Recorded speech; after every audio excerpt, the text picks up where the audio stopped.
नमस्कार, step up में आपका स्वागत है। एक कदम आगे हम आपको दिखाते हैं वो दिशा जो कि आपकी राहें आसान कर सके। तो आज हम बात करेंगे एक ऐसे विषय पर जो कि हम सभी के जीवन का सबसे खास पहलू है। जी हाँ, हम बात करेंगे फर्स्ट डे स्कूल की। ये फर्स्ट डे स्कूल जीवन का बहुत ही खास होता है और पेरेंट्स हमेशा इसके लिए उत्साही रहते हैं कि बच्चों का फर्स्ट डे बहुत अच्छा हो। लेकिन इस फर्स्ट डे में जाने से पहले एक एडमिशन प्रोसेस भी होता है जिसमें सभी के पसीने छूटते हैं। बच्चे को कैसे प्रिपेयर करें इस एडमिशन के लिए, ये हम सब के लिए दुविधा की बात होती है और उसके लिए हम तरह तरह के टिप्स लेते हैं। और आज इसी विषय पर हम बात करेंगे हमारे विशेषज्ञ से। तो चलिए कराते हैं आपका परिचय हमारे विशेषज्ञ से। हमारे विशेषज्ञ हैं सैयद फाजिल सर। सर, आपका बहुत बहुत स्वागत। नमस्कार। Thank you so much. Sir, सबसे पहला सवाल कि जब एडमिशन की बारी आती है, जब एडमिशन की बात होती है, तो सबसे पहली टेंशन ये होती है कि स्कूल सर्च कैसे करें। तो जब स्कूल सर्चिंग भी हम कर लेते हैं और जब वहाँ पर हम जाते हैं तो एडमिशन कराने से लेकर उसके पहले की तैयारी काफ़ी मुश्किल होती है। तो आपके हिसाब से जब हम एडमिशन के लिए बच्चे को ले जाने वाले हैं, हमारी अपनी तैयारी कैसी होगी? राइट, कहते हैं कि child is the father of the man and it is easy to repair, it is easy to bring strong children, to make strong children than to repair a broken man. एक टूटे हुए आदमी को बनाना बहुत मुश्किल है, लेकिन एक बच्चे को हम स्ट्रॉन्ग चिल्ड्रन बना सकते हैं, स्ट्रॉन्ग चाइल्ड बना सकते हैं। तो जो आपने कहा कि स्कूल जो हम सिलेक्ट कर लिया, इसके बाद हम क्या करें ना, यहाँ पर है कि बच्चे को माँ से आइसोलेट करना इट्स वेरी डिफिकल्ट। तो अगर आपके बच्चे को माँ से अलग करना है तो उसके लिए उसको इमोशनली स्ट्रॉन्ग करना पड़ेगा। उसके दिमाग में कहीं और जाने का, एक प्लेस फोबिया होता है, पर्सन फोबिया होता है, वो दोनों तरह की फोबिया उसके ऊपर काम करते हैं, अपने घर से बाहर जाना और एक नए पर्सन से मिलना। तो जब आपके घर में मेहमान आते हैं ना, तो अपने बच्चे को इंट्रोड्यूस किया करिए, लाया करिए, तो नए लोगों से मिलने का डर खत्म होगा। फिर जब आप कहीं और जाते हैं तो उससे प्लेस फोबिया बच्चे का खत्म होगा। थोड़ा सोशल इंटेलिजेंस बच्चों में उस वक्त नहीं डेवलप होता है, इसलिए बच्चे बहुत डरते हैं किसी नए व्यक्ति से मिलने के लिए। उस व्यक्ति के बारे में कुछ कहानियाँ बताइए, कुछ बताइए। जो स्कूल में आप जाने वाले हैं वहाँ के टीचर्स की, अगर स्कूल की बिल्डिंग की फ़ोटो या टीचर्स की फ़ोटो या स्कूल के प्लेग्राउंड की फ़ोटो, वो पिक्स जो है वो बताइए। कभी कभी ऐसी घुमाने ले जाइए। तो इस तरह से बच्चे जो हैं उससे बाइंडिंग हो जाएगा और शायद बच्चा मेंटली प्रिपेयर होगा। इसके अलावा बच्चों में वोकेबलरी डेवलप करिए, जितना ज़्यादा वोकेबलरी होगा, क्योंकि बच्चा डरता है नए लोगों से, क्या बातचीत करेगा। तो अगर वोकेबलरी डेवलप होगी बच्चे में तो शायद वो जल्दी एक तरह का बाइंडिंग बना लेगा। जी सर, बहुत सारे बच्चों में ना तुतलापन होता है, खासतौर पर ये 2.5 साल से 3 साल की जो उम्र होती है, और बहुत सारे बच्चे ना खुलकर बात भी नहीं करते हैं। तो आपने जैसा कि कहा कि उसकी वोकेबुलरी बहुत स्ट्रॉन्ग करनी होगी, तो माँ या पिता की तरफ से क्या प्रयास ऐसे करने चाहिए जिससे कि बच्चा खुलकर अपनी बात रख सके? Very right. नाउ एक काम करेंगे कि जो छोटे बच्चे होते हैं वो बहुत तेज़, बहुत जल्दी बोलते हैं। तो बहुत जल्दी बोलने के कारण जो थोड़ा सा स्टैमरिंग आ जाता है। तो आप ये काम करिए, छोटे बच्चे को जब आप वोकेबलरी सिखा रहे हैं तो जो स्पीड से बच्चा वर्ड्स को प्रोनाउंस करेगा उसको बहुत धीरे करिए, बहुत स्लो। जाना, खाना, ना दैट्स। तो अगर आपने स्पीड को कम करेगा तो उसकी स्टैमरिंग बंद हो जाएगी और वो चीज़ों को अच्छे से बोलेगा। लेकिन अगर बच्चा फास्ट बोलता है तो थोड़ी सी स्टैमरिंग वहाँ पर होती है। तो ये जो फोनेटिक्स है बच्चे का, वो आप भी सिखाइए और let it learn from audio also, किसी ऑडियो से भी लर्न करने दीजिए। तो दोनों तरीके से अगर लर्न करेगा तो उसकी फोनेटिक्स अच्छी हो जाएगी। जी अच्छा, पेरेंट्स को क्या लगता है सर कि ना जब डे 1 बच्चा जाए ना तो उसके पास ना बहुत सारे नॉलेज हो, उन्हें लगता है कि सब कुछ सिखाकर बच्चे को भेज दें, वहां जाए तो बच्चा बस रिवाइज करे चीज़ों को। इसलिए ना बहुत सारे पेरेंट्स बहुत पहले से ही चीज़ें फीड करने लगते हैं बच्चे के दिमाग में, पढ़ाई को लेकर, उस कुछ स्टडी मटेरियल्स को देकर। तो ये जो पहली फीडिंग होती है पेरेंट्स की तरफ से बच्चों के दिमाग में, ये किस तरह की होनी चाहिए? कंटेंट सिखाने की ज़रूरत नहीं है, एनवायरनमेंट को एडॉप्शन करने का चीज़ें सिखानी चाहिए। आप कंटेंट सिखा भी देंगे तो क्या फ़ायदा होगा, वो तो बच्चा वहाँ पर कुछ लर्न नहीं करेगा। जब तक कोई चीज़ हम कहीं जगह जाते हैं तो वहाँ से हमें क्या मिला, तुम चले जाओगे तो हम ये सोचेंगे हमने क्या खोया, हमने क्या पाया। तो when he goes there and he learn something new and he comes and then वो अपने माँ बाप को बताता है कि मैंने ये नया लर्न करके आया, देन ही एन्जॉयस। लेकिन पहले से अगर लर्न था तो पता नहीं, वहाँ अगर उसको मौका मिला होगा बोलने का, स्टेज करने का, तब तो ठीक बात है। अगर नहीं मिला मौका तो बच्चा बोर्डम होगा। इसलिए बहुत मत सिखाइए, खाली एडाप्टेबिलिटी जो होगी बच्चे की, एक नए पर्सन के साथ, एक नई जगह के साथ, नए बच्चों के साथ, तो वो रिलेशन, वो बॉन्डिंग, वो नए फ्रेमिंग करना और थोड़ा सा डिसिप्लिन हल्का सा। तो वो आप घर में कोशिश करिए कि स्कूल का ऐसा माहौल बनाइए, आप टीचर बनिए and let him sit for some time और देखिए वो कितनी देर बैठता है। आप माँ जो है खुद एक नए नए रूप में आके उससे बात करें, like a teacher, you know. तो वो ऐसा जो बच्चे खेलते हैं ना teacher, those games are far more useful than कि उसको कुछ नॉलेज दे के भेजना है, क्योंकि वहाँ तो जा रहा है, वहाँ तो नॉलेज मिलेगा ही। तो इतना भी परेशान मत होइए छोटे बच्चों को, क्योंकि उसमें बोर्डम आता है, उसका इंटरेस्ट किल हो जाएगा। जी सर ये एक बात आपने जो बहुत शुरुआत में कही थी कि बच्चे को थोड़ा सा स्पेस दीजिए ताकि वो दूसरी जगह पर टाइम स्पेंड कर सके, उसे सोशल बनाइए, लोगों से मिलवाइए। बहुत सारी जगहों पर पेरेंट्स बहुत ज़्यादा सोशल नहीं होते, तो जब पेरेंट्स ही सोशल नहीं है ऐसी स्थिति में वो उस बच्चे के लिए सोशल जगह पर जाकर रिस्पॉन्स करना थोड़ा कठिन हो जाता है। तो अगर मान लीजिए उनका सोशल एरा बहुत बड़ा नहीं है या उनकी बहुत ज़्यादा बिजी शेड्यूल है, तब ये अपने बच्चे को किस तरह से सोशलिज्म की तरफ ले जा सकते हैं या कैसे उनका नेटवर्क बढ़ा सकते हैं? राइट देखिए, आपके पड़ोस में 7-8 घर तो होंगे कम से कम। जब भी उनके पास जाएं तो अपने बच्चों को लेकर जाएं उनके घर पे। When you carry your child with you then he also comes across a new frames, तो उसको नए फ्रेमिंग्स मिलते हैं। तो जितने और जो आपके घर में जो विजिटर आते हैं, जो मेहमान आते हैं, उन मेहमानों से और जब आप जाएँ तो ये बॉन्डिंग बनाना ज़रूरी है, कम से कम आपके लिए तो बच्चे के लिए बहुत ज़रूरी है। देखिए, जिन माँओं के रिश्ते मोहल्ले में अच्छे होते हैं वो बच्चा का कॉन्फिडेंस ज़्यादा होता है, क्योंकि वो जिस गली में जिस घर में जाता है वहाँ उसको हेलो मिलता है और वो हेलो उसको कॉन्फिडेंस बनाता है और ये बच्चा ज़्यादा सिक्योर्ड और मॉनिटर्ड रहता है। एक माँ मॉनिटरिंग करेगी, कई सारी माएँ मॉनिटरिंग करती हैं। तो हमारे इतराफ़ के इसमें एरा में जो आपका जोन है जहाँ 10-12 घर है, उनका तो एक पारिवारिक एक समझ जाइए कि एक क्लब बनाया चाहिए, क्लब होनी चाहिए, कनेक्टिविटी होनी चाहिए। और नई नई जगह लोगों को ले जाइए, बच्चे को थोड़ा कुछ बोलने दीजिए, नए बच्चों से बात करने दीजिए, इससे बड़ा फ़ायदा होगा। जी सर एक और सवाल आया, क्या होता है कि जब बच्चा घर पे होता है ना तो हमारा पूरा अटेंशन उसकी केयर पे होता है, उसको सब चीज़ें वहीं पास में मिल जाती हैं।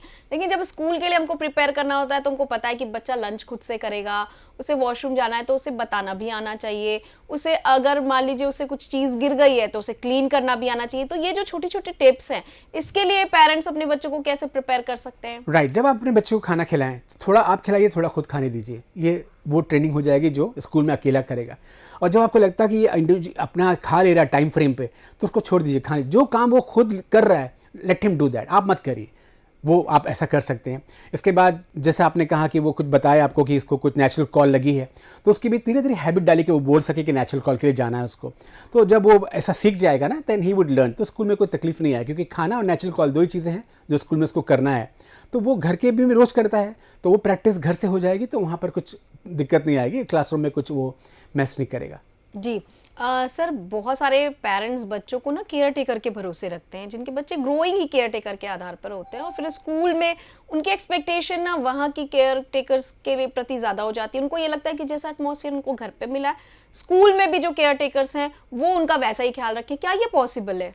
नहीं, ये तो वहाँ बहुत सारे बच्चे होते हैं, आपको इंडिविजुअल केयर टेकर मिलता है, तो और वहाँ बहुत सारे बच्चे होते हैं, तो उसका इतना कंसंट्रेशन एक बच्चे में तो होगा नहीं, इसलिए उसको इंडिविजुअल एक बच्चे को टाइम नहीं दे पाएगा, तो उतना केयर तो कर नहीं पाएगा। इसलिए हमको अपने केयर टेकर को भी थोड़ा ट्रेनिंग देनी चाहिए कि वो बच्चे को क्या क्या सिखाए और कितना इंडिपेंडेंट बनाए। तो जितना ज़्यादा केयर टेकर उस बच्चे को इंडिपेंडेंट बनाएगा, सारे काम खुद ना करे, उसको करने दे और वो खाली मॉनिटरिंग करे, तो फिर ये बच्चा इंडिपेंडेंट चाइल्ड बन जाएगा, इससे कोई तकलीफ नहीं आएगी। जी अभी तक तो हमने बात की कि बच्चे को कैसे तैयारी करनी है। बहुत सारे पेरेंट्स तो इस बात को लेकर टेंशन में होते हैं कि उनका भी इंटरव्यू होना है, तो ये जो इंटरव्यू वाला प्रोसेस है या फिर उन्हें जाकर जब फेस करना है टीचर्स को, तो उनके लिए खुद के लिए क्या तैयारी करनी चाहिए?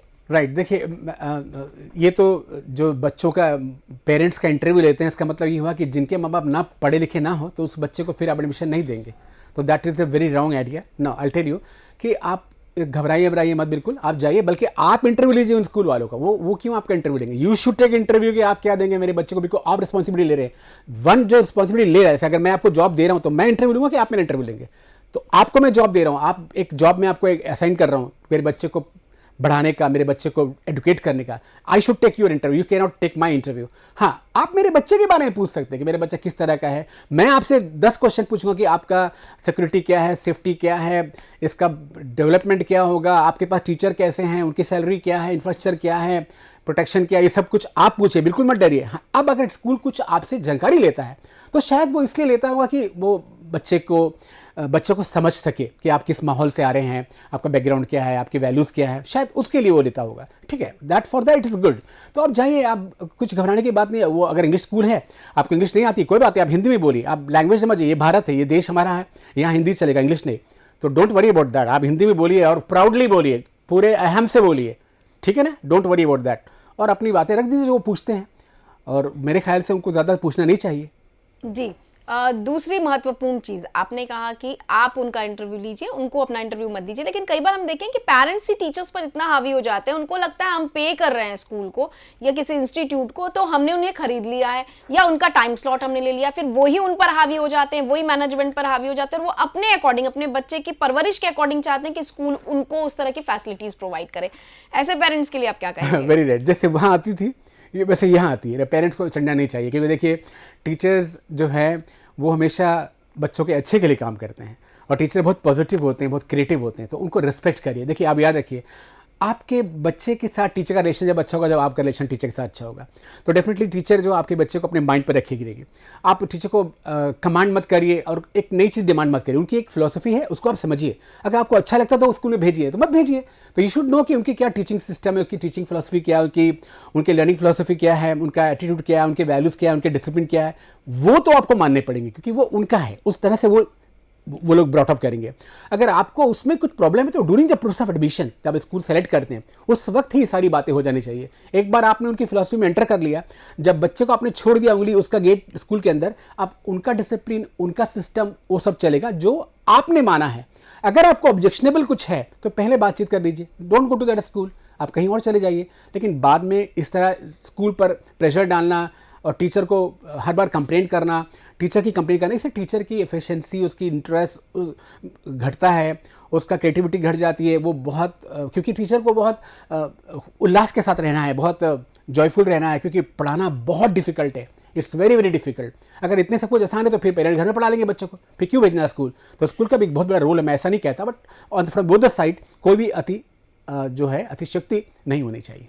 जी, आपने दोनों ही पक्ष को बड़ी खूबसूरती से सर समझाया और उनकी ड्यूटीज भी बता दी। सर अब ये जानना चाहूंगी कि कई बार क्या होता है कि पेरेंट्स लैंग्वेज को लेकर बहुत हेजिटेट हो जाते हैं, खासतौर पर मिडिल क्लास के पेरेंट्स की आदत नहीं होती है इंग्लिश में बात करने की, लेकिन अब क्योंकि इंग्लिश मीडियम स्कूल है, वहाँ के मैनेजमेंट को ये इंस्ट्रक्शंस होती है कि आप इंग्लिश में ही कम्युनिकेशन करेंगे, वहाँ पर कम्युनिकेशन बहुत लैक होता है या बच्चा और पेरेंट्स हेजिटेट महसूस करते हैं, तो उस कंडीशन में मैनेजमेंट को क्या करना चाहिए?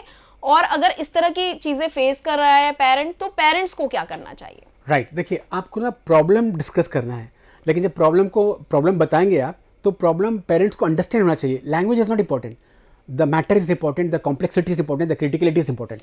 तो मेरे ख्याल से teacher must know both the language, और वो जो हिंदी में या जिसमें वो कंफर्टेबल है, या छत्तीसगढ़ी भाषा है, उसमें टीचर को एक एक्स्ट्रा लैंग्वेज आनी चाहिए। क्योंकि पेरेंट्स अगर बाय द वे नहीं आती हिंदी ठीक से, शी मस्ट नो दैट, जो कि कॉमन भाषा है। तो वो अगर, क्योंकि बच्चे का मैटर है, जैसे एक डॉक्टर है और एक पेशेंट है, अब अगर पेशेंट को बता नहीं पाया है, डॉक्टर मुझे बता नहीं पाया, तो फिर कैसे हम डिजीज़ को ठीक करेंगे? तो ये बहुत इंपॉर्टेंट है कि दोनों की कम्युनिकेशन बहुत क्लियर होनी चाहिए। लैंग्वेज इसमें बहुत इररिस्पेक्टिव कोई मटेरियल नहीं है इसका, ये वेरी इमैटेरियल।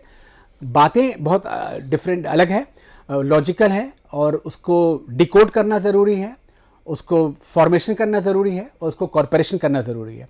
तो टीचर और पेरेंट के बीच की जो बातचीत है वो किसी भी भाषा में हो, लेकिन वो दोनों की समझ की भाषा हो, दोनों की सूझ की भाषा हो, दोनों की सोच की भाषा हो, और दोनों की कॉमन गोल की भाषा हो। जी सर, अब एक और सवाल आ रहा है मन में कि जब हम इस तरह से स्कूल का चयन कर लेते हैं, तो कई बार ऐसा होता है ना कि छोटे बच्चों के लिए कुछ पेरेंट्स की तो प्राथमिकता ऐसी होती है कि बहुत नियर बाई स्कूल हो, ताकि इजीली उनको लाना ले जाना कर सके। कई बार बच्चा बहुत उदास सा हो जाता है, पर कुछ पेरेंट्स को ऐसा लगता है कि एक बार स्कूल में डालें तो सीधा 12th करके भी निकले, वो भले ही कितना ही दूर क्यों ना हो। तो ऐसे जो सिलेक्शन हम करते हैं स्कूल का, आपके हिसाब से कौन सा सिलेक्शन ज्यादा बेटर है? Very intelligent question. ना देखिए, आप अगर अपनी बच्चे को 1 to 5 या नर्सरी P1 P2 एक स्कूल में, और फिर 1 to 5 एक स्कूल में, और 5 to 10 एक स्कूल में, और 10 to 12 अगर आप ऐसे डिफरेंट स्कूल लेते हैं, तो ये बच्चे को बहुत बड़ा एक्सपोजर, नए टीचर, नए काइंड ऑफ एटमॉस्फेयर मिलता है। इसमें इसका कॉन्फिडेंस और मैनेजमेंट और एटीट्यूड और ये बहुत डेवलप होता है। ठीक है, थोड़ा तकलीफ आती है ट्रांजिशन पीरियड में, नए जगह पे फिर नए दोस्ती करने को प्रॉब्लम होती है, सेंट्रल गवर्नमेंट के लोगों को मूव करना पड़ता है। तो देखिए, their social intelligence very high, far more high. और एक स्कूल भी आप करते हैं तो इसमें थोड़ा बोर्डम आता है, तो इसमें कोई दिक्कत नहीं है। अगर स्कूलें अच्छी ढूंढ रहे हैं आप और वो अलग अलग जगह पर है तो कोई बात नहीं, आप जा सकते हैं। लेकिन अगर आपको एक अच्छी स्कूल मिल गई है जहाँ आपका बच्चा एंजॉय कर रहा है, उसका ब्रॉटअप अच्छा हो रहा है, उसमें स्ट्रेंथ बढ़ रही है, कॉन्फिडेंस बढ़ रहा है, पॉजिटिविटी आ रही है, एटीट्यूड अच्छा हो रहा है, पढ़ाई भी ठीक हो रही है, एंजॉय भी कर रहा है, क्वालिटी ऑफ लाइफ भी ठीक हो रही है, तो नो प्रॉब्लम एट ऑल, ठीक है, जाने दीजिए। लेकिन अलग अलग स्कूल में लेना जाने में कोई दिक्कत नहीं, कोई परेशानी नहीं, क्योंकि इससे बच्चे को बहुत एक्सपोजर मिलता है, नई लर्निंग स्टाइल मिलती है, नई टेक्निक मिलती है, जो उसके ओवरऑल लाइफ में बहुत हॉलिस्टिक डेवलपमेंट बच्चे में होता है। जी। एक और बहुत कॉमन सवाल कि जब हम एडमिशन के लिए जाते हैं ना, तो कहीं कहीं स्टेटस सिंबल भी बहुत मायने रखता है। लोग पूछेंगे तो बताना पड़ेगा कि आपका बच्चा पढ़ता कहाँ है। तो कई बार ना हम वहाँ पर भी कॉम्प्रो करने के लिए तैयार हो जाते हैं, तो क्या ये कॉम्प्रो करना उचित होगा? हाँ, वेरी गुड। बच्चा पढ़ता कहाँ है, ये सवाल बहुत वेग है। बड़ा सवाल है कि बच्चा पढ़ता कैसा है, दैट इज़ मोर इम्पोर्टेंट। तो बच्चा पढ़ता कैसा है, चाहे वो गवर्नमेंट स्कूल में पढ़े, चाहे वो गांव के स्कूल में पढ़े, चाहे शहर में पढ़े, चाहे लंदन में पढ़े, चाहे अमेरिका में पढ़े, कहीं भी पढ़े, इससे कोई मतलब नहीं। बच्चा पढ़ता कैसा है, बस यही एक सवाल आपस में करना चाहिए। वरना स्टेटस के कारण बहुत से लोग, बहुत से मिडिल क्लास के लोग जहाँ अफोर्ड नहीं कर सकते, वो बड़ी स्कूल में चले जाते हैं और उनको कोई फ़ायदा उदा नहीं मिलने वाला वहाँ पर, क्योंकि वहाँ जो बच्चे हैं वो अलग तरह के हैं, वो नेग्लेक्टेड फील करता है, उनमें कॉम्प्लेक्स आ जाती है, इन्फेरिटी कॉम्प्लेक्स में आ जाती है, पेरेंट को बड़ा परेशानी होता है, पेरेंट बार बार टॉन्ट मारते हैं कि हम तुम्हारे लिए इतना पैसा खर्च कर रहे हैं, और ये ओवरऑल मिला के बच्चे के ऊपर बहुत नेगेटिव होता है। इसलिए वैसे तो शिक्षा मुझे सरकारी स्कूल इतनी अच्छी हो जानी चाहिए, और अभी जो भूपेश जी जो कुछ भी ला रहे हैं नया सिस्टम, वो तो काफ़ी अच्छा है कि सरकारी स्कूल इंग्लिश मीडियम के हो गई हैं, और वो स्टेटस वाला बात बहुत हद तक हमारे जो सीएम साहब है दूर कर दिए हैं। That is very good. और मुझे ख्याल से शिक्षा, मेडिकल, ये सब के लिए सब कुछ होना चाहिए। आप देखिए जो इंग्लैंड के प्रधानमंत्री जब वो बीमार हुए कोरोना में, तो वो गवर्नमेंट हॉस्पिटल में ठीक होकर आ गए, लेकिन हमारे यहाँ पर प्राइवेट हॉस्पिटल, वो भी स्टेटस का मामला कि कहाँ भर्ती है, ये भी स्टेटस का मामला। आई थिंक शिक्षा, मेडिकल, फूड, ये सब कुछ सबके लिए कॉमन होना चाहिए। जी। और एक सवाल कि जब छोटे बच्चे स्कूल जा रहे होते हो, एडमिशन हम करवाते हैं, तो वहाँ पर ट्रांसपोर्ट फैसिलिटीज़ का भी लोगों को बहुत ख्याल रखना पड़ता है, और कुछ स्कूलों में तो वो फैसिलिटीज़ होती है, कुछ जगहों पर हमको प्राइवेट सेक्टर्स का सहयोग लेना पड़ता है। तो क्या इस तरह के एडमिशन के लिए हमको जब हम स्कूल का चयन कर रहे हैं, तो स्कूल से जो फैसिलिटी प्रोवाइडेड है उसी पे फोकस करना चाहिए, या प्राइवेट ज़्यादा बेटर है? बहुत अच्छा सवाल। देखिए एक बात बताओ, जो स्कूल की बस है वो पता है आपको कैसे मूव होती है? यू दैट दिस, इतनी सारी टर्निंग करती है, और 1.5 घंटा, बिकॉज उनको बहुत सारे बच्चे अलग अलग जगह से लेने हैं। 1.5 घंटा से 1 सवा घंटा ये बच्चे जो आपके घूम रहे हैं, इस तरह से जैसा पृथ्वी घूमती है ना, ऐसे बस घूम रही है। आप सोच सकते हैं उन बच्चे के हेल्थ पर, मेंटल हेल्थ पर, फटीक पर क्या असर पड़ता होगा। लेकिन जो आप प्राइवेट ट्रांसपोर्ट करते हैं वो आपको जल्दी से पहुंचा देता है। तो ये स्कूल की बसेस जो है उसमें जो बच्चे भरते हैं और अलग अलग तरह के जो बच्चे लेते हैं, तो वो जो टाइमिंग है, वो जो टाइमर है जाने के लिए और आने के लिए, ये टीचर, बच्चे नहीं बल्कि टीचर खुद इतना ज़्यादा थक जाते हैं, फिर बच्चा कैसे पढ़ेगा? I don't understand. ये तो जुल्म होता है बच्चों पर। मुझे लगता है कि हमें कोशिश करना चाहिए कि हमारे 15-20 एक ही लोकेलिटी के पेरेंट एक कॉमन स्कूल चूज़ करेंगे, तो उनको एक प्राइवेट या स्कूल की बस बहुत कम टाइम लगाएगी, तो एक डेडिकेटेड बस देना चाहिए एक लोकेलिटी के लिए। वहाँ ज़्यादा बच्चा, पेरेंट्स से बात करके ज़्यादा बच्चा लीजिए, और एक लोकेलिटी के लिए डेडिकेटेड बस दी, तो वो ट्रैवलिंग टाइम बहुत कम हो जाएगा। तो ट्रैवलिंग टाइम बच्चे का कम होना चाहिए, क्योंकि ये बहुत नुकसान कर रहा है बच्चे के मेंटल हेल्थ पर, बच्चों के फिजिकल हेल्थ पर, बच्चों का एटीट्यूड पर, लर्निंग पर, फॉरगेटिंग पर, फोकस पर, कंसंट्रेशन पर, बच्चे के ओवरऑल एनर्जी लेवल पे बहुत बहुत नेगेटिव इफेक्ट पड़ रहा है। इसको कोई नहीं समझ रहा है, कोई नहीं सोच रहा, और कोई इसके लिए कुछ कर नहीं रहा है। जी। प्री प्राइमरी स्कूल में भी जब बच्चा जाने लगता है, तो पेरेंट्स को लगता है कि अब बच्चे को और एंगेज कर दिया जाए, तो बहुत सारे पेरेंट्स क्या करते हैं, प्री प्राइमरी स्कूल के बच्चों को भी ट्यूशन भेजते हैं। तो ये जो ट्यूशन पढ़ाने की परंपरा है, इस पर आपका क्या सजेशन है सर? देखिए, मैं आपको ये कहूँगा कि ट्यूशन नहीं, इंट्यूशन की ज़रूरत होती है। I will just tell you one thing, कि फ़र्क क्या पड़ता है कि आपका बच्चा स्कूल में पढ़ रहा है, फिर माँ बाप भी पढ़ा रहे हैं, और फिर ट्यूशन भी पढ़ रहा है। देखिए, अगर ट्यूशन में, स्कूल में ठीक नहीं पढ़ पाया तो मैं ट्यूशन भेजा, और ट्यूशन में ठीक हो गया तो फिर स्कूल ही बंद कर दीजिए, या तो ट्यूशन क्लास बंद कर दीजिए तो स्कूल बंद करिए। Not required. इतना ज़्यादा एंगेजमेंट बच्चे को मत करिए। और ये एक बात मैं बता रहा था कि जो छोटे बच्चे को 5-5 घंटे की क्लास ना लगाइए, 2 घंटा 2.5 घंटा इतना काफ़ी है। इतना ज़्यादा बच्चा बैठेगा तो पता है उसको क्या होगा, उसका जो पॉस्चर है, एक पॉस्चर में उसकी बोन में प्रॉब्लम होगा, उसकी बच्चे को डेवलपमेंट में बहुत फ़र्क पड़ जाएगा। छोटे बच्चों के एक जगह वो स्टैग्नेंट होकर बैठेगा, ऐसा नहीं, बच्चे तो मूव करते हैं। तो मेरे ख्याल से ये लंबा टाइम स्कूलों का ये भी गलत है। और ये जो आपने कहा, that is also very important, we have to change that attitude, और कुछ करना चाहिए। और ज़्यादा एंगेजमेंट मत करिए, बच्चे बहुत थक जाएगा। तो ये भी सिखा दें, ये भी सिखा दें, ट्यूशन भी आप भी पढ़ा दें, स्कूल भी पढ़ दें, इतना सब कुछ इतना पड़ेगा, पॉसिबल नहीं है। बच्चे को रेस्ट दीजिए, बच्चे को फील करिए कि इसको कैसा लग रहा है। स्कूल का पढ़ाई काफ़ी है। अब ये होगा कि आप चाहते हैं कि बच्चा इसी साल 98% ले आए, ये पॉसिबल नहीं है। 6% का ग्रोथ, 5 से 6% का ग्रोथ काफ़ी। जैसे मान लीजिए कोई बच्चा है क्लास 4 में, 3 में, अगर उसका परसेंट 40 है, तो 5-6% भी ग्रो करेगा, तो अगले 8 साल में 48%, 48 40 98 आ जाएगा। तो 12th क्लास में 98% आना अच्छा है, ना कि हर साल 98 लाना। It's not practical, it's not practical. Practical ये कि बच्चा धीरे धीरे सीखे, अच्छे से सीखे, और 12th में जाके उसकी सारी कन्फ्यूजन दूर हो जाए, क्योंकि 1 से 12 क्लास अलग अलग क्लासेस नहीं है, ये एक प्रोसेस है। 12वीं तक जाके बच्चे का फंडामेंटल अच्छा होना चाहिए, दैट इज मोर इंपॉर्टेंट। कम पढ़ाइए, अच्छा पढ़ाइए। जी, तमाम जानकारी के लिए बहुत बहुत धन्यवाद। और दोस्तों, हम आशा करते हैं कि जितनी भी जानकारी आज आपको दी गई है एडमिशन के रिगार्डिंग, उसको आप फॉलो जरूर करेंगे और इसका लाभ भी आपको मिलेगा। किसी और विषय के साथ होगी आपसे मुलाकात, तब तक कीजिए थोड़ी सी प्रतीक्षा, थोड़ा सा इंतजार। नमस्कार।